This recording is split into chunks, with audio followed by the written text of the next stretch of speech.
Bienvenue sur Bubble, le podcast où on prend le temps de comprendre ce que la tech change vraiment dans nos vies. Je suis Quentin et je suis accompagné de Mathieu et de Rewan.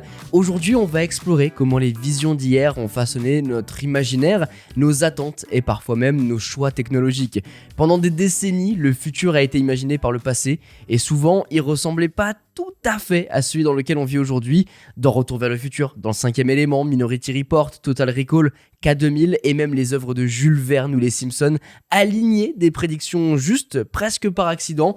On peut parler aussi en 2012, quand Call of a imaginé la map Nocturne 2025 comme une vitrine technologique futuriste, des véhicules improbables, des architectures ultra avancées, un monde hyper mécanisé, sauf qu'en réalité, ce futur rêvé, spectaculaire, bruyant, visible, est bien différent du nôtre, discret, algorithmique, invisible. On va en parler, mais aussi on va se projeter dans ce que ces œuvres-là ont pu imaginer du futur, qu'on connaît actuellement, mais qu'on ne connaît pas encore aussi, puisqu'on va aller encore plus loin. Un futur qui regorge un petit peu de ses promesses futuristes, évidemment. Comment ça va, mes petits yeux? Écoute, nickel. Sujet vraiment intéressant, je trouve. Ouais. Parce que c'est rigolo, parce que même nous, on a vécu un petit peu cette évolution-là, dans le sens où les œuvres, tu les as découvertes à l'époque où elles s'étaient quasiment sorties. Tu regardes aujourd'hui, tu es en mode, ah ouais, on nous avait promis les voitures volantes, bah bof, du coup. À la place, on nous a beaucoup promis les voitures volantes, C'est vraiment, ça. il y en a beaucoup. Et puis même, une des œuvres principales dont on va parler, évidemment, c'est Retour vers le futur. Ils vont dans le futur, et leur futur dans lequel ils vont, il est déjà bien lointain, ça fait déjà 11 ans, je crois, qu'il est passé. Donc c'est intéressant aussi de confronter tout ça. Je vous propose de faire un petit saut dans le passé, parce que moi, il y a un auteur qui me fascine, de par ce qu'il a pu écrire, et sa manière d'écrire aussi, évidemment, mais surtout les visions qu'il avait. C'est Jules Verne. Ouais. Et même pour la petite anecdote, j'ai fait je sais plus comment on appelle ça, un TPE en fin de 3e. C'est ça que ça s'appelle ? Ouais, peut-être, ouais. Bref, un devoir de fin d'études, si on peut l'appeler ça comme ça, sur justement la conquête de l'espace, de la fiction à la réalité. Donc je parlais de Jules Verne, de Tintin, et comment aujourd'hui cette conquête s'est résumée avec du coup les événements de 69, etc. Bref, voilà, ça m'a fait penser à ça. Et Jules Verne, évidemment, c'est un écrivain visionnaire, si jamais vous le connaissez pas, au 19e siècle, qui imagine des mondes complètement dystopiques et même avec des visions assez futuristes. Pour vous le remettre un petit peu dans le contexte, Jules Verne, c'est un mec qui a... alors grandi, je sais pas si on peut appeler ça comme ça, mais qui a été élevé dans un contexte où c'était la révolution industrielle, avec les expositions universelles, l'électricité qui était à peine naissante, et surtout une foi totale dans le progrès technique, scientifique, technologique. Je pense qu'il a vécu d'une époque qui ressemble un peu à celle qu'on vit aujourd'hui, où on voit une accélération des technologies. Ouais, je suis d'accord. Tu vois, là où par exemple les années 80-90, je trouvais qu'il y avait pas autant d'innovation qui popait de ouf. Et je pense que lui, il a vécu cette époque-là, de son temps à lui, de son paradigme à lui, que nous on vit aujourd'hui. Ouais. Bah, c'est même plus fou, je trouve, parce que si le mec, il a vu l'avènement de l'électricité, c'est littéralement, tu découvres un nouvel élément, tu vois. C'est comme si demain, t'avais un nouveau truc et t'es en mode, ouais, mais attends, on peut faire ça avec ça, c'est incroyable. Je pense que Et ça enchaîne avec Ouais. beaucoup de nouvelles techno qui C'est ça, débarquent. ça catalyse tout un tas de promesses sur lesquelles t'es en mode, ah, mais en fait, ça répond à tout. Et puis ça ça répond change. à plein de besoins. Ça change plein de trucs. Vous prenez juste quelqu'un qui travaille sans électricité et quelqu'un qui va travailler avec de l'électricité à disposition. Ça change le rapport au travail de Bien tout, sûr. tu vois. Parce Et que, voilà, travail manuel, tu vois, quand t'as une visseuse que tu dois le faire à la main et que t'as une visseuse électrique, bah, ça change de tout au Ça rapport. change tout, justement. Et les machines et les inventions qui ont commencé à électrifier un peu le quotidien, bah à son époque, c'était le sous-marin électrique, par exemple. Et qu'il a illustré dans Nautilus. Il y avait des choses comme ça où... Aujourd'hui, pour nous, ça serait peut-être l'IA, tu vois. On sait pas trop encore ce que ça va donner. Mais Et l'IA je suis tout commence à fait déjà d'accord à avec ce bousculer parallèle. pas mal de trucs dans notre quotidien. Et moi, ce qui m'a fasciné... donc- C'est la promesse. Ouais. Ouais. Je me mets réserve En tout cas, là-dessus. il y a des gens qui perdent déjà leur taf à cause de ça. Tu Ouais, vois. c'est C'est ça que je veux dire. C'est là où ça bouleverse. Il y a aussi De la Terre à la Lune. Je pense que c'est mon œuvre préférée de Jules Verne, où justement il imagine une fusée à canon spatial. Aujourd'hui, on a Apollo, on a SpaceX, on a tous ces trucs-là. Mais Ariane en France. Ariane en France, et qui va d'ailleurs faire un truc très Ça- très prochainement. Tu parles de ça, ça me fait penser aux Les Mondes Futurs, tu sais, un film de 1936 où ils imaginaient catapulter les gens dans la Lune avec un canon.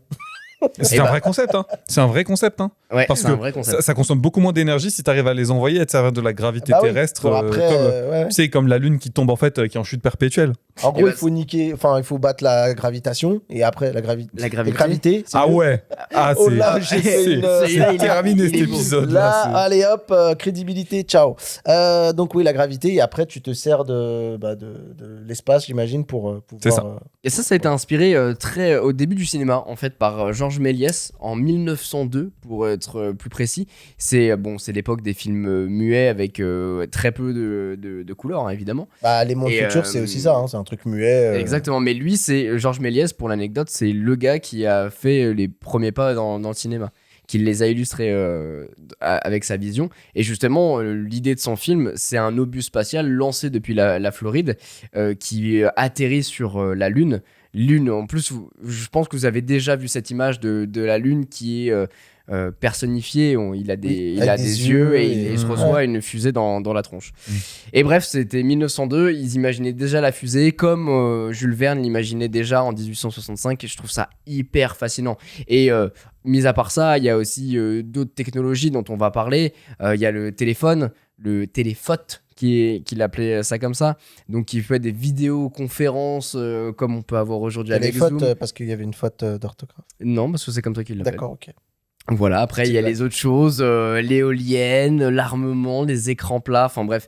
C'était une époque assez fascinante et aujourd'hui ça se poursuit dans la pop culture à travers des films que vous connaissez et ou alors j'espère que vous connaissez ou alors que vous allez peut-être découvrir à travers cet épisode et j'espère que ça vous attirera curiosité pour aller checker tout ça et éventuellement Même vous les plus abreuver jeunes, de hein. ces informations. Ouais, Et les même plus jeunes, parce ah que ouais. là, on fait partie, nous, des vieux des jeunes. Il y a des films comme ça, t'as parlé de Retour vers le futur, on va en parler bien d'autres, qui sont sortis il y a longtemps, mais qui sont des événements majeurs de la pop culture. Et je pense que les 90% de ce dont on va parler fait partie de ça. Alors, c'est pas forcément des grands films, mais par contre, ils ont marqué d'une quelconque manière. Après, il y a des films qui se regardent peut-être un peu moins bien aujourd'hui Je puisqu'ils suis ont d'accord. mal vieilli. Forcément, Mais ouais. par exemple, un Retour vers le futur, je trouve que ça vieillit bien. C'est Et ça. que ça se regarde encore parce que il y a ce zeste de science-fiction qui est plutôt bien dosé pour éviter que ça ne tombe dans le Ouais, mais même Dans en, le kitsch, même dans en le termes ringard, de rythme, c'est Ouais. encore même relativement bien rythmé parce que tu vois,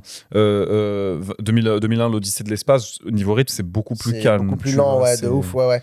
Mais Retour vers le futur, juste pour faire le parallèle, tu vois, le 2, qui, quand même, c'est là où on va dans le, on va dire, dans le futur. dans le délire, ouais, du futur.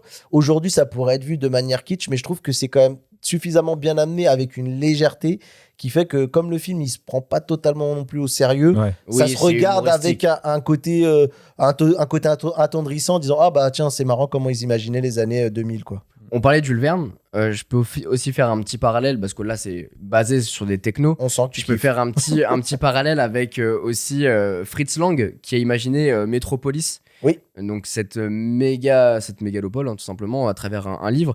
Orwell, évidemment, hein, qui surveillait un peu nos vies avec Big Brother, qui l'illustrait. Ouais, dans 1989. 1889, non C'est 1900 1989. 1989, j'ai toujours un doute. 1986. Orwell. 1986. Mais oui, évidemment. Orwell, pardon. George Orwell. C'est 84, non? Putain, mais oui, c'est 84. 84, c'est- ça, je ouais, sais pas ouais, pourquoi ouais. j'insiste Ouais, dans ma non, tête. c'est 1984. 1984. Ouais, Putain, ouais. la vache. Et je vais Wow. vous montrer pourquoi 1984 ne ressemblera jamais à 1984. Steve Jobs. Voilà, en tout cas, on peut commencer à parler de ces grandes œuvres de science-fiction qui nous régalent des années 80 globalement aux années 2000, qui incarnent un peu cet espoir et aussi les angoisses technologiques de leur temps. Et c'est intéressant, et Rewan vous en parlera aussi, ce parallèle qu'on a entre leur contexte historique dans lequel le film a grandi, a été créé, etc. Ouais. Et ce qu'on peut avoir aujourd'hui, par exemple. Et surtout, pourquoi est-ce qu'on l'imaginait La vision intéressante, c'est il imaginait comme ça parce qu'ils avaient ça à dispo. On a découvert ça. Pourquoi est-ce que du coup, ça n'a pas abouti et qu'aujourd'hui, on arrive sur une autre partie, parfois, qui est différente au niveau du design que t'aimes tant, mais parfois au niveau fondamental de leur fonctionnement. Je vous propose de commencer, je pense, par le truc qui fait triper un peu tout le monde et surtout qu'on illustre. Alors, au-delà de la voiture volante, peut-être qu'on en parlera, mais d'une autre chose qu'on voit partout quand on parle de futur, Le sabre laser. c'est la communication. Putain. Comment les gens communiquaient, comment les gens imaginent notre communication. Il y a plein de trucs où, par exemple, on peut parler de Star Wars avec les hologrammes. Ouais.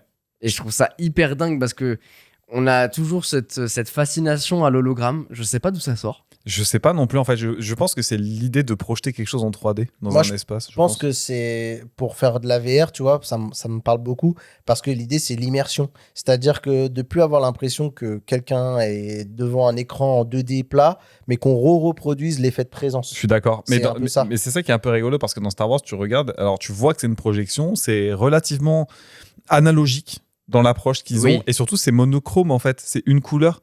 Aujourd'hui, c'est pas ça que tu recherches. Tu recherches peut-être plutôt la fidélité, c'est-à-dire avoir quelqu'un avec un haut niveau de résolution Ultra réaliste, ouais. plutôt que d'avoir quelqu'un qui a l'air d'être intégré dans un espace, tu vois. Je suis complètement d'accord avec toi. Et tu vois, par exemple, il y a une technologie qui a été faite par Google. Là, je crois que c'est le projet Luna. J'ai peur de dire une bêtise. j'ai Luna, pas c'est pu des lunettes à rechecker. l'ancienne, non Non, il y a Meta aussi qui fait un projet qui s'appelle Luna, mais Faut il y a un projet, en tout cas, typiquement, qui représentait, tu sais, une cabine qui ressemble à une espèce de télé, mais qui a en profondeur. Et l'idée, c'est d'appeler les gens. Donc, tu fais une visio. Et en fait, quand tu regardes sur le côté, tu as l'impression que la personne, elle est vraiment comme un hologramme, tu Oui, vois. c'est vrai, Il y a cette profondeur avec même carrément l'ombre qui est reproduite et tout ça. Ouais. Et qui donne Et ce c'est très côté-là. récent, ça. On en avait parlé. Et je crois ouais. qu'on l'avait vu, on avait été à Vivatech, il l'avait le truc, c'était peut-être au stand de Meta, si je dis pas de bêtises. Mais Ouais, il me après, semble qu'on l'avait vu. Après, le truc, c'est le projet Starline. Voilà, pardon, je cherchais le nom.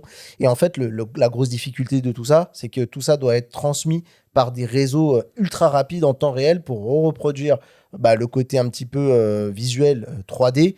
Et en plus de ça, pour qu'il y ait le moins de latence possible pour qu'on ait vraiment cette illusion d'être dans la même pièce que la personne. En Ouais. fait.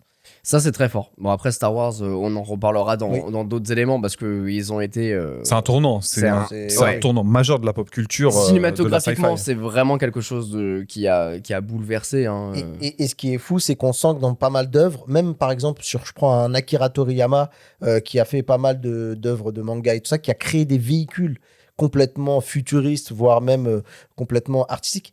On sent que ces gens-là, donc on parlait de Star Wars, donc c'est George Lucas. pardon, Mhm. et Akira Et Toriyama, Spielberg. dans leur conception des engins, ils prenaient à cœur de rendre les choses réalistes. C'est-à-dire que tu pourrais créer, genre, tu sais, des fois, il y a des films d'extraterrestres où on crée des véhicules qui ont aucune logique, on va dire, de nos compétences aéronautiques ou que ce soit des trucs un peu bizarres, juste pour que ça soit bizarre.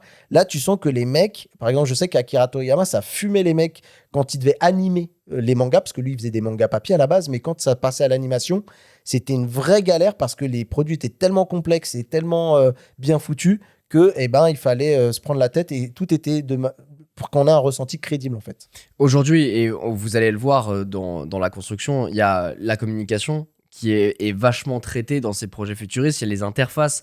On va parler de l'intelligence artificielle, du corps, de la mémoire, du futur. Et aujourd'hui, finalement, ce que ça représente. Je vous propose de partager chacun un film ou une saga qui nous a marqué et explorer un petit peu les innovations qui sont représentées à l'intérieur. Mathieu, tu veux commencer ? Eh ben écoute, on peut parler d'un film, moi, que j'aime beaucoup et qui me parle un petit peu particulièrement. C'est Total Recall. Total Recall. Alors, lequel ? Alors, le film de 90. Moi, Ouais, celui avec Schwarzy, pas... L'autre, Le l'autre, nouveau en est vrai, pas mal. Moi, on j'aime fera le bien, nouveau. hein. En vrai, le en vrai, 2012. 2012, m'a c'est moins ça. parlé et du coup, c'est vrai que j'ai pas trop retenu, mais le concept étant le même, pardon, c'est le délire, c'est déjà, on y retrouve pas mal de choses qu'on reconnaît aujourd'hui un peu dans notre époque où il a misé plutôt assez juste. Le fameux robot taxi qui est en Oui. pleine. Johnny Cab. On est en plein dedans, tu vois, avec Elon Musk qui pousse et tout ça justement pour réaliser ce genre de choses. On sait La seule différence, c'est qu'il y a un vrai robot dans le Oui, Johnny Cab, exactement. alors que nous, il y a plus personne. Il y a plus personne, ouais. Et en fait, c'est marrant parce que j'ai appris que Uber aussi est en train de travailler très sérieusement sur le sujet. Comme ça permet aussi à vraiment dire aux gens qui aujourd'hui travaillent pour Uber de se préparer, parce que c'est un sujet qui est en tâche de fond, mais qui commence à être essentiel. Il y a aussi les interfaces publicitaires où on le voit dans les transports en commun et ils sont matraqués de publicité, notamment pour, du coup, dans Total Recall, aller dans une agence qui va t'implanter ce qu'on Recall. appelle qui va t'implanter des souvenirs ou qui va t'implanter... l'idée, c'est de vivre une aventure comme si tu y étais. Alors après, le film, il vrille parce que en fait, la fiction dépasse la réalité. Comme ça, j'évite de trop spoiler. Mais tu as aussi la notion d'implant. Et quand on voit actuellement ce que propose Neuralink, on voit aussi Ouais. également que c'est une volonté. Et on ne sait pas presque dans ce cas-là si c'est la fiction qui rattrape la réalité ou si c'est la réalité qui s'inspire de la fiction. C'est toujours ce débat-là, on en a déjà parlé ici sur Bubble. Vraiment, on ne sait pas si c'est les gens de la tech qui sont inspirés par ce qu'ils ont vu comme nous, qui sont un peu de notre génération et qui ont vu un petit peu tous ces films de SF qu'ils ont envie de réaliser. De voir Je se sais qu'à un réaliser, moment, il y avait une tendance où je vais sauter du coq à l'âne, mais juste parce que ça me rappelle ça. Le hoverboard, à un moment sur le net, c'était des news tous les jours de gens qui essayaient de créer l'hoverboard. C'est vrai. Ah bah ça ça, sort.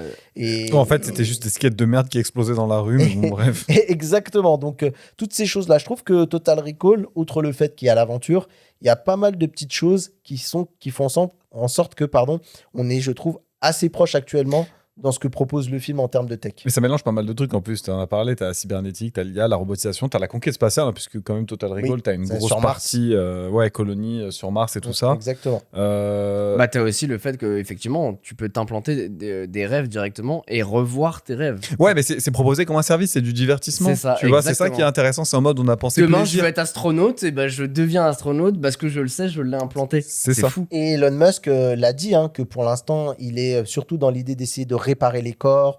Là, je sais qu'ils ont fait un implant apparemment. Ils sont prêts à faire l'implant pour rendre la vue, parce que c'est un des objectifs, rendre la vision à quelqu'un. Pas forcément qu'il ait une vision pour l'instant similaire à la nôtre, mais qu'une personne malvoyante puisse avoir des bribes d'informations visuelles pour commencer à travailler là-dessus. Donc, mais que le but ultime, c'est qu'un jour ou l'autre, il arrive à nous vendre à tous une puce pour que, on s'immerge dedans. Il y a un épisode de Black Mirror aussi, où les mecs, ils se mettaient une puce et ils allaient dans des jeux vidéo et tout ça. Ça on Il y en a- parlera. Voilà, en de tout cas, Black Mirror. c'est dans l'imaginaire et il y a vraiment très clairement une notion.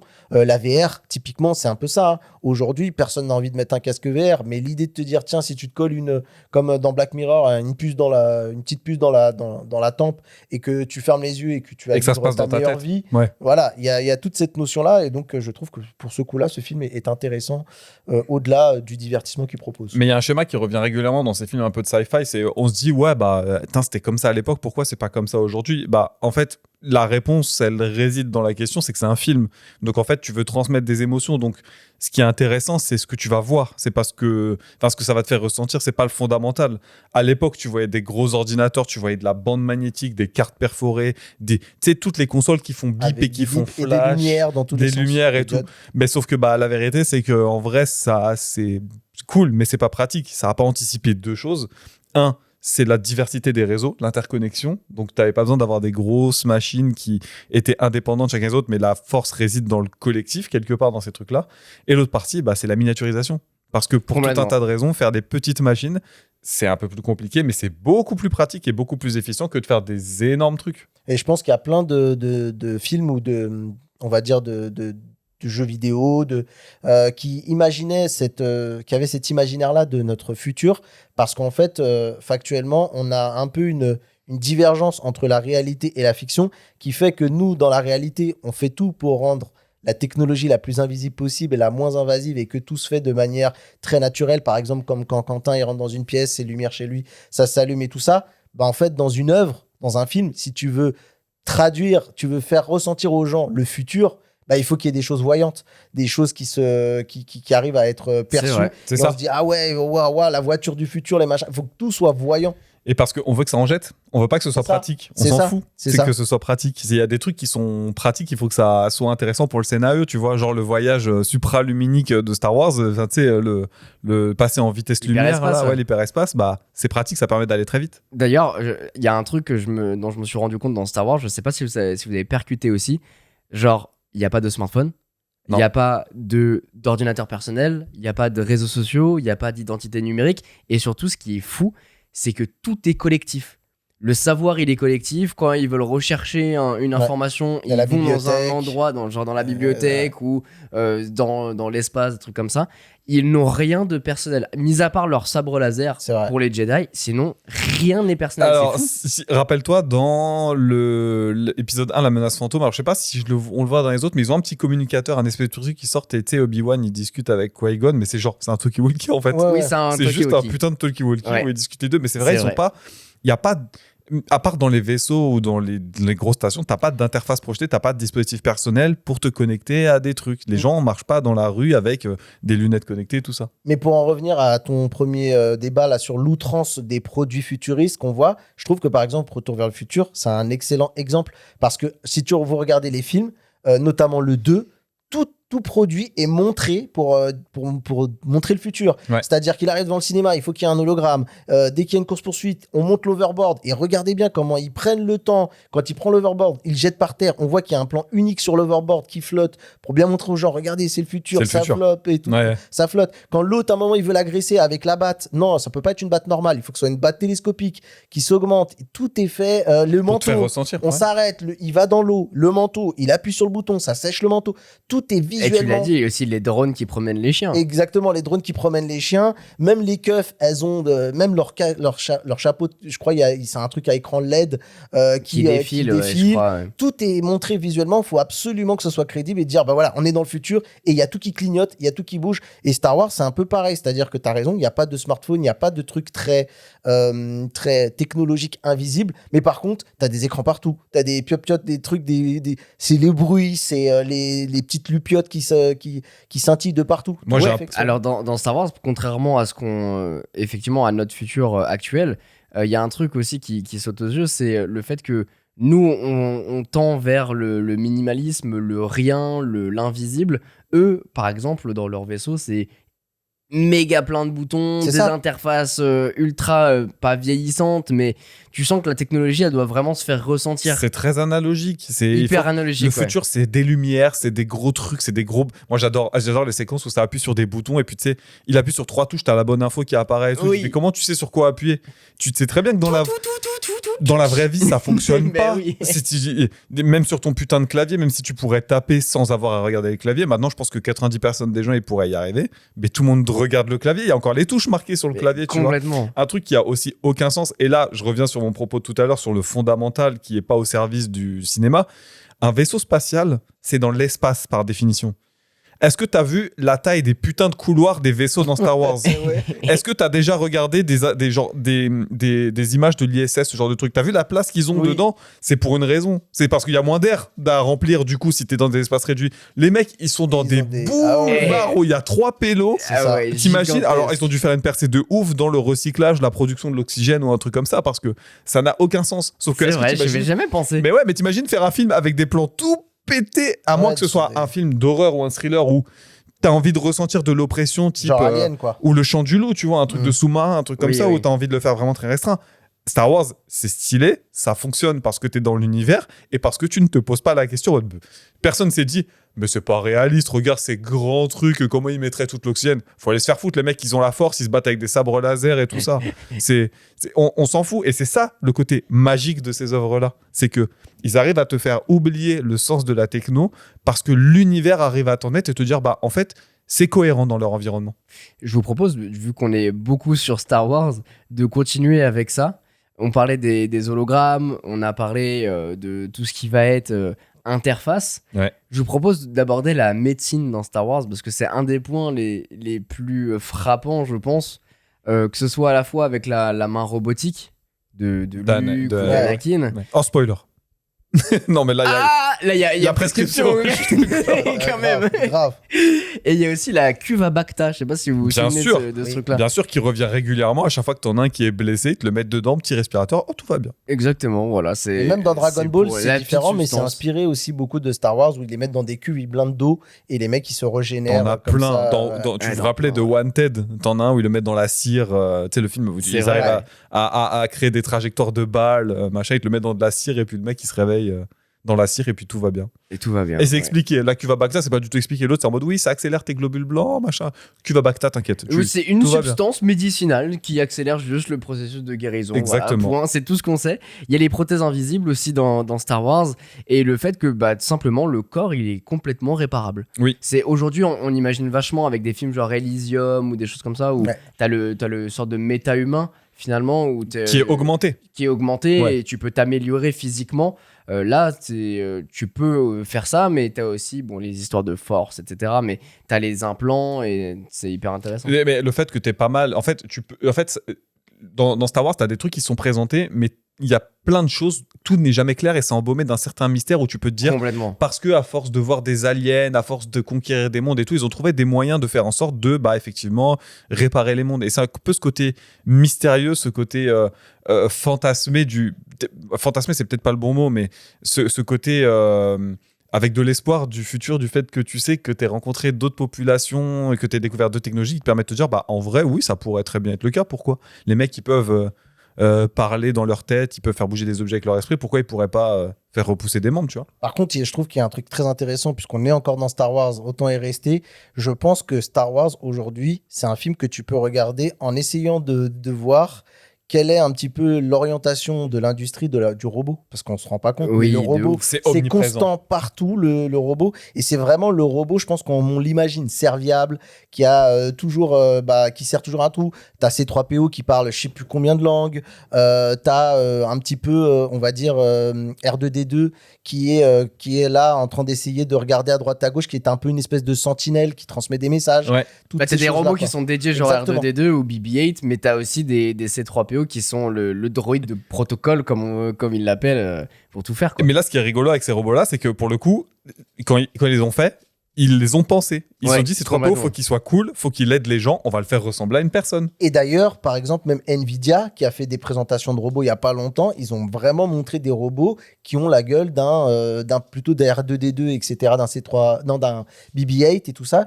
Et vraiment, on sent que la première approche pour Nvidia pour se faire un peu la main sur les robots, je sais qu'il y a C'est des de la choses qui taper, sont donc. faites avec Disney. Ouais. Ils veulent faire pour les parcs d'attractions. L'idée, c'est de commencer à en mettre un petit peu dans les parcs d'attractions à l'image de ouais. Star Wars, Bah ouais. vu qu'ils ont acheté la licence. Et l'idée, c'est ça. Et ce qui est marrant, c'est qu'il y a aussi cette petite couche qu'on voit dans les robots d'anthropomorphisme où on a une relation avec le robot. C'est-à-dire que c'est notre ami, c'est notre compagnon. C'est un vrai côté émotionnel par rapport à l'IA. Ces qu'on a 3PO aujourd'hui, R2D2, tu as de l'empathie pour eux quand il se passe Et des t'as vu choses. le mot que t'as utilisé, t'as dit IA. Est-ce que dans une seule fois dans Star Wars, quand on parlait de thème Jamais. IA, non, en Mais fait, non. c'est tellement C'est intégré qu'ils invisible. s'en foutent de l'IA. Et je trouve c'est un peu différent de ce qu'on disait depuis tout à l'heure, en mode des grosses machines et tout. Et en fait, les robots, tu te dis, oui, c'est des robots. Ils ont Ouais, jamais parce appelé que ça. l'IA, c'est plus un compagnon, c'est pas une interface. Mais c'est ça qu'on a mais pas. c'est tu vois. surtout que derrière, c'est une IA. Je veux dire, il a sa capacité de réflexion, il a ses souvenirs avec des guillemets, il est intégré à lui-même, il opère son propre corps. Donc, mais il a été créé. Il a été façonné par des composants, des circuits, etc. Tu vois, il n'est pas né comme un être biologique. Et d'ailleurs, tu as un autre film qui montre très bien ça, c'est Robot.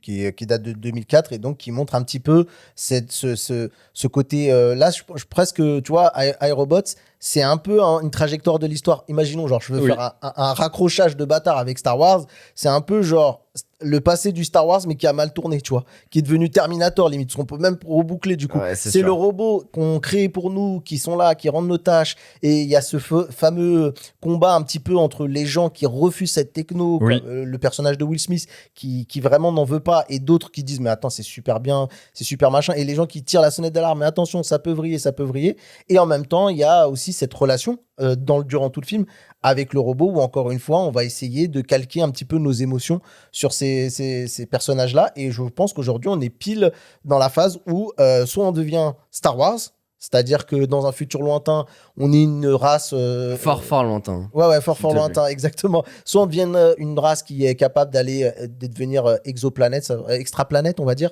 d'aller dans d'autres planètes, comme le souhaite par exemple un mec comme Elon Musk. Soit on devient iRobot et après on migre vers Terminator 2, le scénario du pire, quoi.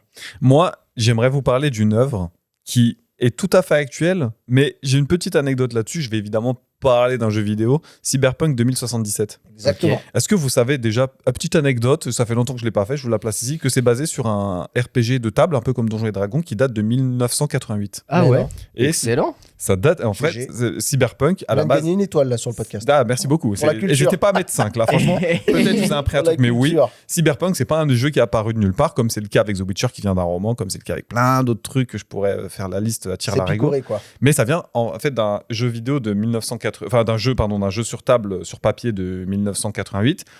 Est-ce que déjà vous y avez joué à Cyberpunk un petit peu ou... Oui. Ouais, Ouais. bien sûr. Je le fais en VR en ce moment. Moi, bon, allez, je vais pas te lancer sur le sujet de la VR, Je me mais tu le glace. fais, c'est très Je me bien. glisse. J'ai l'info que je veux. Il y a deux trucs qui me qui m'ont frappé dans Cyberpunk. Le premier, c'est le rapport à la consommation. Et je parle en général. Dans Cyberpunk, Tu veux dire les affiches publicitaires ça en trucs fait comme ça partie. Quand il y a les nouvelles technos qui sont sorties dans Cyberpunk, je vais pas parler tout de l'augmentation, etc., mais des produits, on s'est dit, il faut de la pub. Et t'es matraqué de pub H24 dans Cyberpunk. Tu fais plus attention parce que déjà, t'es un peu conditionné, toi, à l'heure actuelle. Aujourd'hui, ouais. Et surtout, Mais c'est Times Square partout. mais c'est exactement ça. Il y a zéro retenue. C'est-à-dire que t'as des trucs de cul absolument partout. Donc, t'as une espèce un peu peut-être de libération tu sais, du rapport à la sexualité, machin, où t'as vraiment des Moi, c'est pubs. marrant, je le vois pas tant que ça, en Mais, fait. mais maintenant que tu J'avais le sais, entendu les trucs avec les godes partout, là. Oui, c'est même pas vus, des godes, c'est juste tu peux changer ton sgeg. Tu peux te mettre un sgeg je me robotique. souviens que ça avait il y avait eu un espèce de débat, il y avait un bad buzz, vraiment, où il y a des mecs qui disaient ouais, il y a des godes partout, machin. Ouais. Et honnêtement, moi, je les ai pas vus. Alors, Et en vrai, je t'invite à la prochaine fois que tu refais le jeu à prêter vais. un peu attention au décor. En fait, je pense qu'il est cohérent. Et vu qu'il est cohérent, tu fais pas attention à tous les détails, mais t'es en mode en vrai, ouais, c'est une dinguerie à quel point t'es matraqué de pub tout le temps. Ça me fait penser un peu au pop-up des années 2000. Ouais. Où tu sais, t'en as plein et t'as des trucs t'as des trucs de cul, mais t'as aussi, genre, je sais pas, le dernier Willy Waller Tyson 6. Ouais, le Willy Waller, ouais, c'est ça. Ouais. T'en as plein. Mais t'as tout, en fait. Et c'est pour ça que je parlais pas de la pub spécifiquement, mais du rapport à la consommation. Tu veux payer, clac, en fait, tu le fais avec la puce que t'as dans le cerveau. Hop, l'argent, il part à la personne que t'es en train de regarder ou avec qui t'es au téléphone. T'as pas de téléphone parce que t'as les implants, évidemment. Mais en fait, c'est un peu le paradigme de la consommation. C'est on a essayé de tout améliorer, mais on n'arrive pas encore à améliorer l'être humain, à part pour des raisons médicales avec le pacemaker, etc., qui en vrai est déjà une augmentation. C'est déjà un composant qu'on vient de mettre. Mais là, c'est au service presque du divertissement. Pour moi, c'est un peu le futur de tout ce qui est métavers, etc., où on va te proposer une autre expérience on peut pas t'améliorer toi, mais on peut peut-être te transposer dans un autre univers. Cyberpunk, je trouve que c'est très fort parce que, en fait, quand tu regardes, il y a des trucs qui sont impossibles. Je te dis typiquement un cas. Durant Cyberpunk, tu te balades dans la rue et tu vois des enfants qui sont déjà modifiés. C'est pas possible de modifier techniquement un enfant parce que, admettons, tu te fais modifier, tu te mets une fausse mâchoire. oui. Ben, tu vas grandir. Ah oui. Ça, Je crois que le seul truc qui grandit pas, c'est les yeux, si je dis pas de bêtises, chez un être humain. Ouais. Je crois que les yeux, ils sont genre tu nais, ils sont formés, ils font la même taille toute ta vie, si je dis pas de bêtises. Tout le reste, ça grandit. Donc, à moins que tu fasses grandir ta mâchoire, tu sais, que tu retournes chez ton charcudoc, chez ton Reaper Doc à chaque fois. Mâchoire répare, mâchoire remplace. C'est pas possible. Et puis d'ici l'Europe, ils auront bien légiféré sur le truc. Mais tout ça pour dire que dans cet univers-là, t'as pas mal de trucs sur lesquels t'es en mode, bah ouais, en vrai, ça a du sens. Les voitures de police avec des écrans LED sur le côté qui te disent arrêtez-vous ou attention, une balise, etc. Mais ça, c'est demain, quoi. Exactement, t'as déjà des voitures qui le font. Je crois que t'avais Hyundai, même à un moment une idée d'avoir des motos où tu mettais soit un manteau, soit un sac et t'avais les clignotants. T'as les clignotants, ça existe déjà. Tu l'as même sur le sac à dos connecté. Et si on parle de, par exemple, le nouveau concept de Sony Afila avec le bandeau remplaçable, tu peux mettre l'information que tu veux. On parlait de Retour vers le futur. T'avais Nike qui l'avait sorti, la chaussure qui se lasse toute seule. Nike Mag. Elle existe vraiment. Je crois que tu l'avais eu d'ailleurs même. Oh, si je l'avais eu, ça aurait fait du bruit. Non, c'est vrai. Elle coûte plusieurs dizaines. Non, il l'a même pas. C'est plusieurs dizaines de milliers d'euros. Mais il y avait pas un truc que t'avais pas une paire qui se lassait toute seule. Si, j'ai des Nike. Ah, mais c'est pas celle-ci. Ah oui, d'accord. C'est pas la Nike Mag, la vraie Nike Mag. Mais là, je pense que c'est plutôt le film qui a inspiré, tu vois, l'idée. Bien sûr, en fait. bien sûr. Parce qu'en vrai, à part pour les handicapés, t'as pas vraiment d'intérêt à avoir un truc comme ça, sinon c'est pour le flex. Et c'est là où je vais aller avec Cyberpunk. Ou pour la flemme. Hein. Tu mets tes... Mais c'est le flex et la flemme, c'est un peu dans la même catégorie, non ? Le nombre de fois où tu... Enfin, moi, par exemple, je suis le gars, je fais mes lacets une fois et ensuite je glisse mon pied dedans. Bah là, en fait, c'est le même principe. Ouais. Sauf qu'en fait, ça se lasse et ça se délasse. Ouais, je comprends. Mais voilà, c'était là où je voulais aller avec Cyberpunk, c'est que les technos, elles sont mises à disposition, elles sont créées. Les gens font ce qu'ils veulent, mais c'est principalement du divertissement ou alors de la... Comment dire ? C'est appuyé par un besoin, c'est-à-dire que les trucs, ils existent parce qu'ils ont une raison. Et au-delà de ça, ils ont, je trouve, bien transposé l'univers avec ce que tu peux voir maintenant dans certains trucs socio-économiques, les disparités entre les riches qui ont des implants qui sont très discrets, très classe, tu vois, t'as du fil d'or, t'as un machin, la meuf, elle peut probablement te niquer ta race, mais t'as pas d'appendice qui permet de le voir. Là où dans la rue, tu vois des mecs, ils supportent pas les augmentations, ils boitent, les trucs qui sont pétés, les mecs, des fois, ils ont le bas de la mâchoire qui est retiré, donc ils parlent, mais il y a même pas de bouche, enfin, t'as tous les trucs liés, c'est pour ceux qui ont vu Cyberpunk Edge Runner, avec tout ce qui est cyber psychose, c'est-à-dire les mecs qui vont à outrance et qui finissent par péter un câble parce que leur cerveau, leur corps supporte plus les implants, tous ces trucs-là. Ouais, c'est là où on voit l'innovation qui vont diverger entre les gens qui ont les moyens Et là, on a les choses raffinées, les choses bien. C'est ça. Et l'innovation qui est la même, on te représente la même chose, mais juste, c'est plus voyant, ou ça marche moins bien, ou il faut faire 1 milliard de trucs pour avoir le même niveau que l'autre, où c'est tout léché, tout bien. Et tout ça qui est fait. soutenu par un narratif très dystopique de la surcapitalisation capitalisation de la société, avec les grandes corporations qui dirigent un peu ce que tu fais, qui eux ont les moyens de faire, je sais pas, énormément de trucs, machin. Et à côté de ça, la conquête spatiale, c'est un tout petit épisode de Cyberpunk. Il y a une station, je crois, sur la Lune. T'as un casino dans l'espace, puisque ça, c'est, je pense, le paradigme du divertissement. Encore une fois, tu vas aller sur l'espace, t'es dans un casino, un truc pour vraiment les ultra riches. À côté de ça, l'espace, on s'en branle un petit peu, quoi. Mais c'est un peu d'ailleurs ce qu'on voit déjà, par exemple, avec le monde de l'Internet, où on sent que le tout gratuit, il est en train de mourir. Et t'auras les gens qui pourront se payer l'information de qualité parce qu'ils pourront aller sur des sites de paywall ou qui auront accès à des médias vidéo, par exemple, où ils auront un truc qui sera très bien fait, très bien léché, tout ça. Et ceux qui mangeront tout le gratuit avec la pub qui va avec et aussi avec l'information qui sera de qualité plus médiocre. 2077, Cyberpunk, je trouve que c'est vraiment...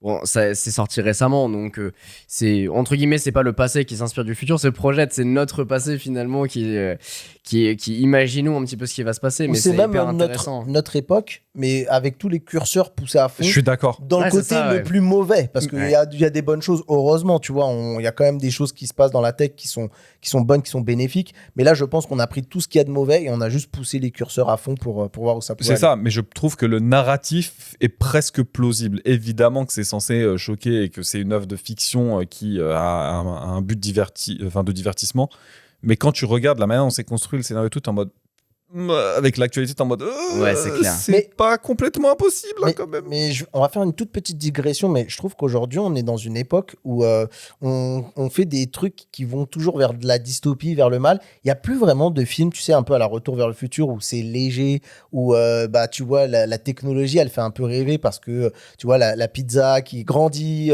la voiture qui va dans le temps, le hoverboard Mattel rose tout mignon, tout sympa. Alors moi j'ai une référence qui est sortie dans les années 2020. Je voulais le garder en outro, mais si vous voulez, je peux en parler maintenant. J'allais avoir The Creator, moi, mais je l'ai pas vu encore. C'est une série qui s'appelle Upload. Je sais pas si vous en avez entendu parler, qui est sur Prime Video, et ça se déroule dans les années 2033, donc vraiment demain. Demain. C'est ça. Et en fait, le pitch, c'est que littéralement, les gens peuvent transférer leur conscience dans un monde numérique façonné par des entreprises type Apple, Facebook, etc. Donc, il faut imaginer ça pour mettre les termes d'aujourd'hui. Un métavers créé par Apple, un métavers créé par Meta, etc. Qu'on ne verra jamais. Et demain, qu'on ne verra pas. Et il y a un monde où Upload, c'est un peu le préquel d'un Matrix, tu vois. Ça pourrait être ça. Tu vois. Et l'idée, c'est que aujourd'hui, si t'es riche, tu peux dire, en fait, mon afterlife, je vais la faire là-bas. Et donc, du coup, soit tu dis, je suis en fin de vie, j'ai un cancer ou quoi que ce soit. Dans ces cas-là, je vais me faire uploader. Soit t'as la vingtaine, tu te dis, tu te fais uploader. Ou alors tu meurs naturellement. Tu meurs naturellement. Il y a un monde où il y a les pauvres qui se font pas uploader et t'as les riches qui se... Exactement. Et l'idée, c'est vraiment d'avoir cette technologie-là où, en fait, ta conscience et tout ton savoir, tout ton cerveau, finalement, est implanté dans une vie digitale dans laquelle tu vas pouvoir faire tout ce que tu veux, tu kiffes, c'est tout simplement le monde merveilleux, le paradis entre guillemets. Tant que tu peux payer l'abonnement. Tant que tu peux payer l'abonnement, exactement. Quand même que juste avant que tu parles de l'abonnement, c'est quand même un truc réaliste, quoi. Ça veut dire qu'il y a des gens, il y a vraiment des gens dans notre vrai monde à nous qui imaginent ce genre de futur pour nous. C'est un peu le recette à la vie infinie, en fin de compte. C'est exactement ça. Ouais, mais rien que l'idée de télécharger la conscience, déjà, c'est un truc qu'il faut arriver à se le... Quid de... Est-ce que l'âme, pas l'âme, tu vois? Est-ce que finalement, on est équivalent à des machines? C'est-à-dire que finalement, on est que des 1 et des 0 et qu'on peut s'uploader et continuer de vivre en étant ce qu'on est actuellement. C'est très bizarre. Hein, J'ai traité dans Cyberpunk aussi. Et pour reprendre justement ce que disait Mathieu, il y a aussi un contraste entre les riches et les pauvres. Les riches, du coup, peuvent uploader leur conscience dans cet afterlife et dans un univers qui est le summum avec la meilleure qualité visuelle, avec les services qui vont avec. Si t'as pas d'argent ou peu d'argent, tu vas être uploadé dans un service de merde. Et t'es en noir et blanc. J'ai vu, t'es en noir et blanc, tu figes. tu te figes et tout parce que t'as plus de data. Il y a un épisode, Il y a un c'est pas un moment spoil, mais il où- se oui. fige, il a plus de data. Donc, Alors c'est dans le même univers, mais Ouais. effectivement, en fonction des datas que tu peux payer, tu peux t'octroyer des choses. Et puis t'as aussi dans cette série les voitures autonomes. Donc là, tu rentres physiquement dans une voiture qui se conduit toute seule, donc exactement comme le taxi cab que voudrait Elon Musk. il y a de la VR. Il y a beaucoup Et de il VR. y a énormément de VR parce que finalement, les gens, donc moi je suis uploadé, donc je suis dans un monde complètement virtuel. Mathieu est réel et vivant. Et je suis son Il assistant. peut mettre, même sans être Ouais. mon assistant, tu Oui. peux être mon pote Oui. et dire bah ok, tu mets ton casque et tu me Une rejoins combinaison dans aussi. cet univers. Mais t'as vu le fait que ce soit une série qui a été faite récemment, donc en 2020, comparé C'est à ça. ce dont on parlait avant, qui pouvait traiter des mêmes sujets, hein, tout ce qui est créer une IA, enfin créer un métavers, s'uploader, etc. C'est des sujets qui ont déjà été traités. Il y a un changement qui est différent parce qu'aujourd'hui, on arrive à imaginer le logiciel. À l'époque, quand Star Wars est sorti et quand les autres œuvres, Retour vers le futur, Total Recall, auquel on a fait référence, etc., étaient sortis, c'était le matériel qu'il fallait faire voir. Donc il fallait du Complètement. palpable, il fallait des choses pour montrer, t'expliquer une IA. Je me dis, mais une IA, Et- non, je comprends pas. Ah, un robot qui parle et qui a sa propre intelligence, ok, c'est une IA qu'il y a derrière, mais j'arrive à le représenter. Et tu devais aussi inventer des choses que les gens auraient pu comprendre. C'est-à-dire que si tu étais vraiment peut-être trop futuriste, imaginons, on est dans les années 50, on fait un film sur les algorithmes, sur l'IA et tout. Alors, il y a un film comme ça qui retrace bien, c'est l'Odyssée de l'espace 2001. Mais faut comprendre que pour beaucoup de gens, si on faisait un film avec notre vision de la tech aujourd'hui, dans le passé, les gens biteraient rien ou comprendraient pas comment ça marche. Un robot, c'est mécanique. On voit des assemblages de boulons, de puces informatiques, de puces machin. Un smartphone, c'est une boîte noire, en fait, pour les gens dans le passé. Nous, on le conçoit aujourd'hui, on voit ce que c'est. Mais si tu remettais ça dans le paradigme du passé, c'est un autre concept. Donc, tu fais upload dans le passé, les gens ils bitent rien sur le fait de transférer dans un monde virtuel. Enfin, et c'est pour C'est ça ça. que les productions de l'époque, elles étaient très axées sur on va pas réinventer tout, c'est-à-dire qu'on va prendre, par exemple, Retour vers le futur, on prend une voiture, les gens savent ce que c'est une voiture, et on va l'agrémenter comme ça de petits trucs, on va lui mettre des petits fils, des machins, pour que les gens se disent, ah ok, bah, la voiture a été modifiée pour qu'elle puisse voyager dans le temps, pour que les spectateurs puissent continuer de comprendre ce qui se passe. Anecdote qui est connue, mais vous savez pourquoi c'est une voiture dans Retour vers le futur? À la base, ça devait être un frigo. Et quand Un ils l'ont fait, frigo ils se sont dit, Oh, waouh. mais attends, Je l'avais les pas enfants su. qui vont voir le film, ils vont s'enfermer Ils vont dans le se mettre frigo, dedans, ils vont se putain. verrouiller. On va le faire avec une Ah voiture. oui, d'accord. Vous le saviez pas, sérieux? Non, je savais Ah, pas. putain, bah voilà, je vous ai appris. L'anecdote du frigo, je l'avais Ouais, pas du tout. dingue. Je sais qu'il y avait l'anecdote de la DeLorean et que c'était une Ouais, voiture t'as à toute l'époque une qui était histoire. bien. Ah Voilà, non, c'était c'est mar- toujours été à chier. Il y a une super vidéo de Ah, Sylvain d'accord, live ok. là-dessus. Je Ultra t'encourage à haché, regarder. de Lorraine. Ah, c'était Ultra pas fiable. vraiment à chier. Ok, Ah ouais. d'accord. Moi, il me Même du semblait que concept c'est- à la réalisation, c'était de la merde, mais je vous invite à aller voir la vidéo, elle est un peu intéressante. Il y a deux technos dans l'upload par contre que les gens auraient pu imaginer à l'époque.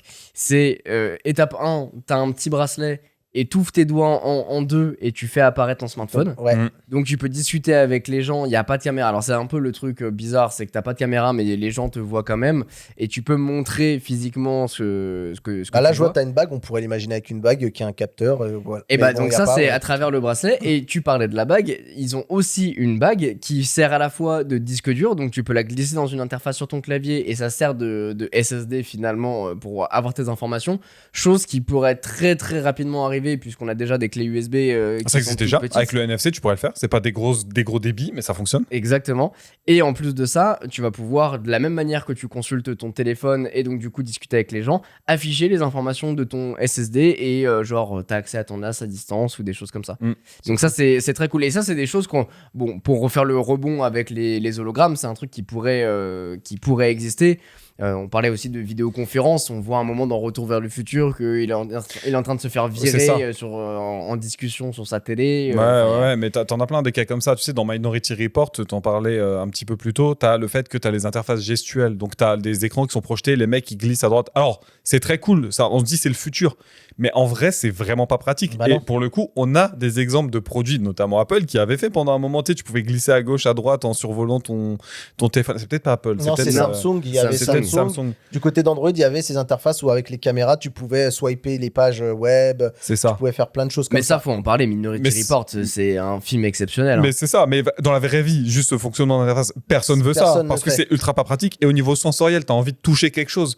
Rappelle-toi, on avait pendant un moment, je crois que tu en avais fait un épisode à l'époque sur YouTube où t'avais des claviers un peu bizarres, notamment celui qui projetait un laser. Hologramme, ouais. C'est l'enfer parce que Ouais. quand tu tapes, tu sais jamais sur quelle touche t'es et tout. Alors c'est très sympa. c'est En vrai, ça mobile. fonctionne. Alors, Mais, ça mais je dis pas que marche, ça fonctionne pas. Je dis que tu mets ça en 90% des gens, ils vont taper à côté, ils vont pas se rendre compte parce que tu as besoin du ressenti. C'est pour ça que les claviers mécaniques ça fonctionne autant aujourd'hui. Alors, ça existe avec la VR. Et ce qui est drôle, c'est que là, vous m'envoyez dans une actualité où Meta vient de sortir le clavier tu vois, le clavier virtuel, il apparaît sur une surface. Il scanne ta surface, il fait apparaître ton clavier virtuel pour régler le problème, justement, du retour haptique manquant de taper dans les airs.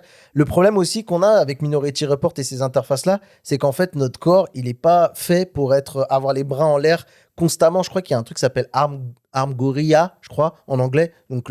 Et en fait, on n'a pas, nous, physiologiquement, on n'est pas fait pour rester des heures C'est comme trop ça, pas les pratique. bras en l'air. Et au bout d'un moment, la fatigue, elle est telle qu'on abandonne. Et d'ailleurs, on le voit puisque l'Apple Vision Pro propose de la micro-gestuelle où là, tu peux poser tes mains.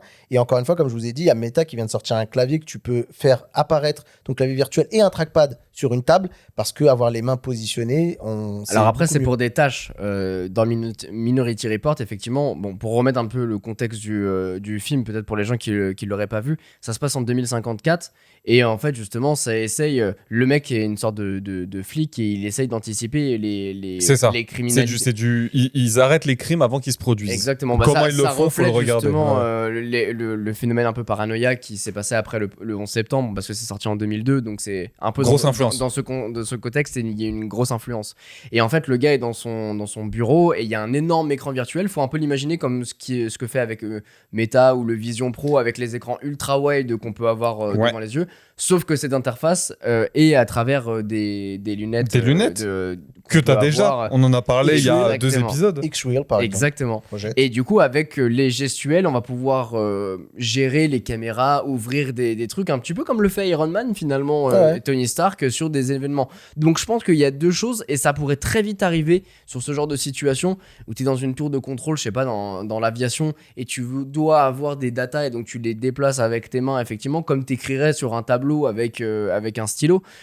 Et tu as l'information secondaire qui est, comme on a avec l'Apple Vision Pro, des micro-gestes où quand tu es posé dans ton canapé, tu peux le faire de cette manière-là. Mais ça, c'est Mais je pense que rigolo. les deux fonctionnent ensemble, en fait. C'est clair, mais ce qui est rigolo, en fait, il y a une espèce de verrouillage esthétique, moi j'appellerais ça, des offres qui sortent par tranche de dizaines d'années.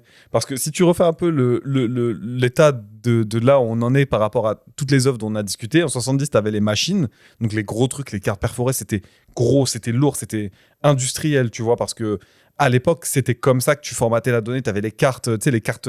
Complètement. Ouais. Les cartes trouées, je sais plus comment ça s'appelle, les cartes Les perforées. disquettes. Non, les cartes perforées. Ouais. Le code, c'était des cartes qui perforées et quand tu les mettais, tu avais de la donnée, c'était l'ancêtre de presque de l'octet, tu vois, pour te véhiculer des informations. En 80, tu as eu le néon et le CRT, donc les gros écrans cathodiques bien balèzes et tu avais besoin d'un plus grand écran, donc tu avais un plus gros écran cathodique que tu voyais dans Star Wars. Tu avais un peu d'hologramme, mais ça arrivera un peu après. En 90, ou 90, tu vas avoir les casques VR, tu vas avoir les gros câbles, puisque à l'époque, en fait, comment tu faisais en sans fil ? Bah, globalement, tu faisais pas. C'est clair. Il fallait passer par du câble. Donc, en fait, à la fois au service du scénario, il fallait privilégier le fait que tu ressentais le futur au travers d'outils qui étaient compréhensibles par le public. Mais le cinéma, il a mal anticipé toutes les ruptures invisibles avec le fait que bah, c'est plus logique de faire des petites choses, de faire de l'interconnexion et de, encore une fois, le matérialiser au travers de machines plutôt que de logiciels. C'est clair que la miniaturisation et le fait que maintenant on ait accès à toutes ces interfaces web et que finalement tout devient dans un seul bloc et on concentre les usages dans Tout est un distribué. smartphone, dans un iPad, et tout est distribué Tout de est manière déporté même externe, dans le tout est cloud déporté, aussi. exactement. Je pense que c'est ça effectivement le gros tournant qu'on n'a pas eu. Il y a une anticipation par contre qui est extrêmement réelle, genre dans K2000, cette vieille série avec La voiture qui parle. avec la Quel voiture Knight. qui Avec parle. Kit. Knight Rider. Kit. Kit. Et effectivement, où tu as cette espèce de cockpit intelligent qu'on voit aujourd'hui de plus en plus se faire. Alors effectivement, c'était dans les années 80, donc ça n'a pas la gueule de ce qu'on a aujourd'hui, ultra minimaliste avec des écrans, mais le concept un peu arrondi est là. Et surtout, tu parles à une IA. Oui, t'as vraiment une IA embarquée dans la voiture. Qui n'est Et- pas distribuée, qui est dans la voiture, mais qui est quand même une IA. Et qui est aussi un des concepts qu'on voudrait faire aujourd'hui, puisque je crois que même Renault et tout ça, ils ont fait des tentatives avec du chat GPT dedans et tout ça. Bien sûr. C'est quelque chose qu'on va de plus en plus... Tesla, là, avec Grok, hein. Ouais. C'est pas dispo en France, mais Ouais. aux États-Unis, ils ont Grok. Hein, Et c'est d'ailleurs marrant parce que K2000, on a cette vision de la voiture futuriste et tu disais avec plein de boutons et tout, mais à chaque fois la caméra elle était uniquement portée sur l'écran. T'as l'impression qu'il avait 1 milliard de boutons qui servaient quasiment Complètement. à rien, sauf à Ouais. part à déclencher une arme de temps en temps. C'est Mais ça. que tout était focus sur cet écran-là ou sur l'avant La de la bande, voiture avec la évidemment. bande, bien sûr, LED La bande rouge. qui bougeait. Moi, j'ai. Mais juste par rapport à ça, sur les véhicules, il y a eu une grosse époque où, niveau série, ils se sont dit, ouah, les véhicules intelligents, c'est de la folie parce que t'as eu ça. T'as eu Tonnerre Mécanique, où c'était la moto Exactement. qui était intelligente, C'est vrai. rappelle-toi. Supercopter. Et Supercopter, évidemment, Supercopter qui, moi, je pense, j'ai regardé un peu K2000, mais j'ai plus regardé Supercopter. Ah ouais, Ouais, non, je moi, trouve ça faisait plus je l'ai rêver. pas, je l'ai pas, je le connais pas. Anecdote, je refais mon anecdote. Ils ont voulu faire un reboot de K2000 il y a pas très longtemps, Oui, je crois, genre c'était 2018. au- C'est ouais. catastrophique. Une Ouais, saison, ils ont dit, c'est- ah, ça pue ouais. sa mère. Ouais. Et c'était une Ford Mustang, la voiture, si je dis pas de bêtises. Ah ouais, mais en même temps, ça a pas trop de contexte aujourd'hui parce que tu l'as.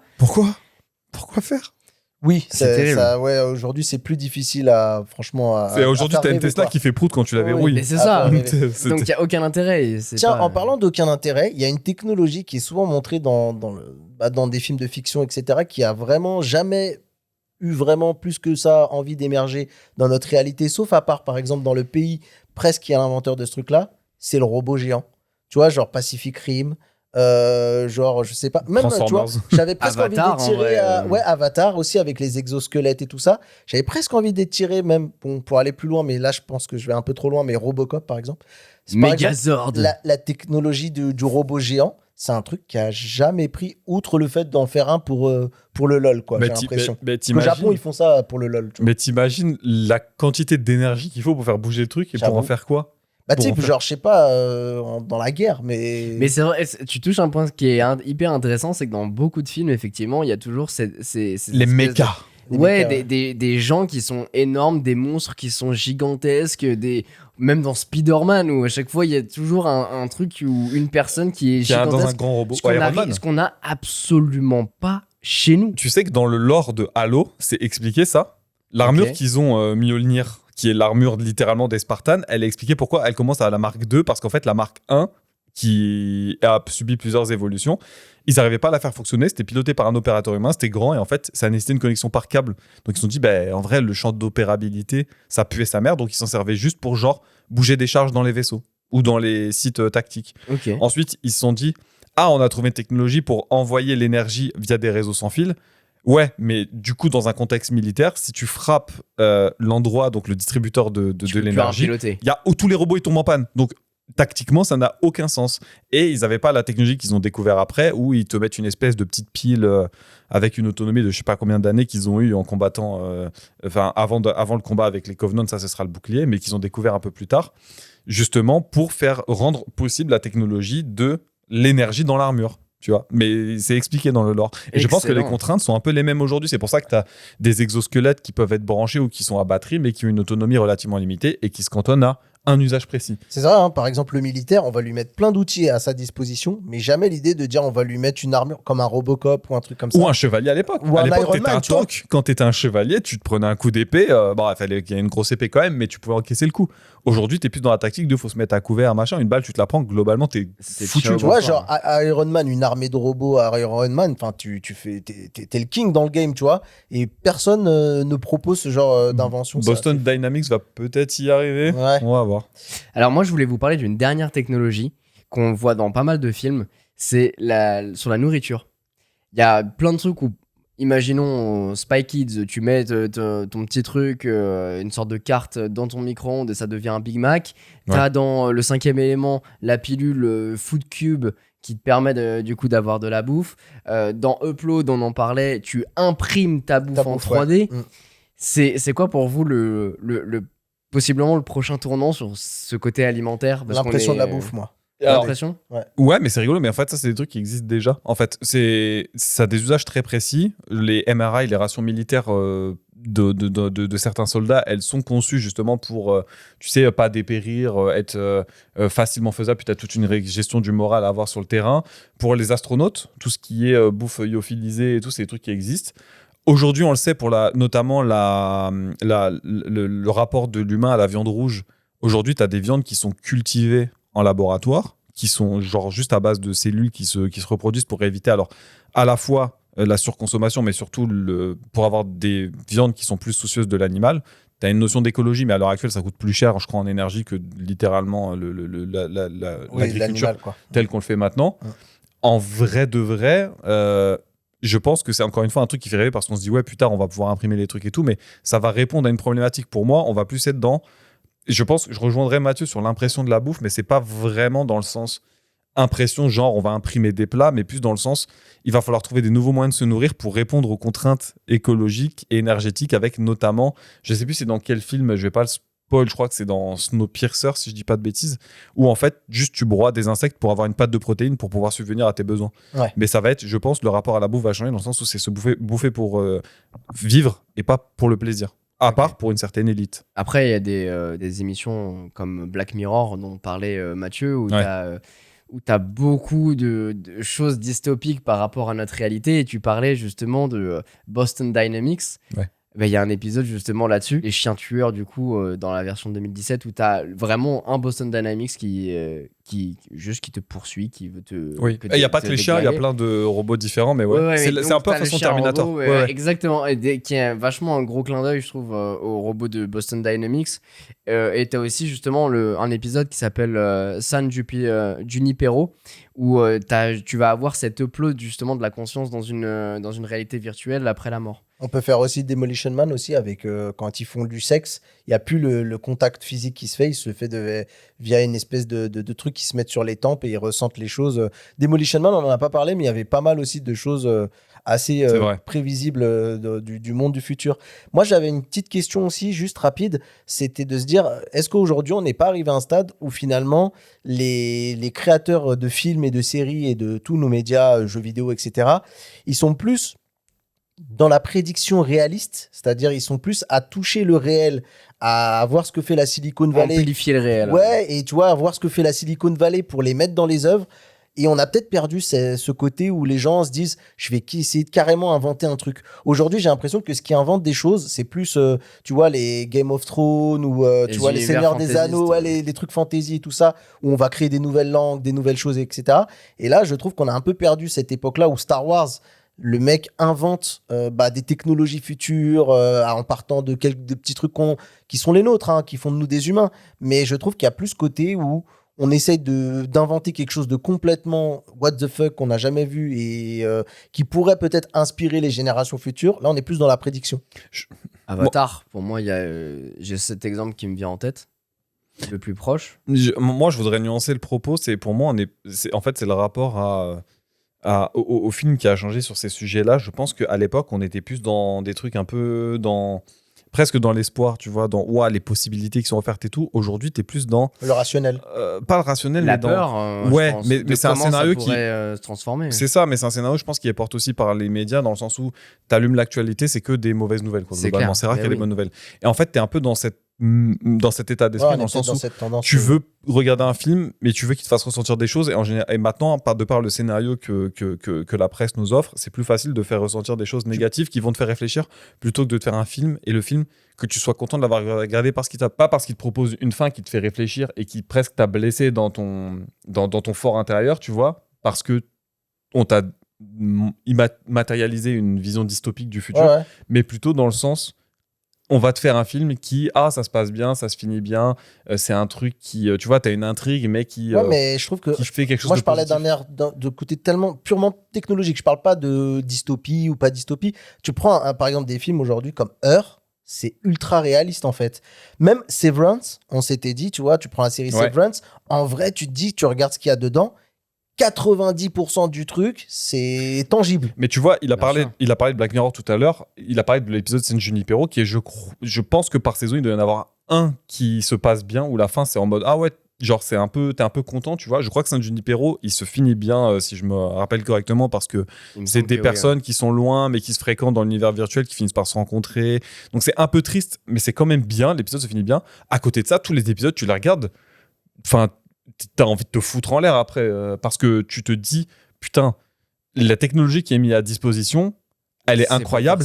Et il y a un moment où ça shift, où tu te dis c'est utilisé pour faire de la merde. Et ça se passe comme ça pour chaque épisode. Ouais, mais ce que je veux dire par là, c'est qu'il y a, dans tous les épisodes peut-être de Black Mirror, je les ai pas tous vus, mais il y a aucune technologie, tu sais, un truc que tu n'as jamais vu. tu es dans le réel. Un truc que tu dis, ah waouh, là, ils ont créé un truc, ça n'existe pas dans. Aujourd'hui, toutes les technologies qui sont mises à disposition dans nos consommations de pop culture, elles sont tangibles. Bah, sauf alors que j'ai l'impression, je suis peut-être un vieux con, mais peut-être que j'imagine, tu vois. Mais je sais pas, il y a une ère, et je parle pas forcément de Retour vers le futur, mais même tu parles de Jules Verne et tout, t'as l'impression que le mec, il invente des trucs. J'ai l'impression que ce n'est envisagé par personne.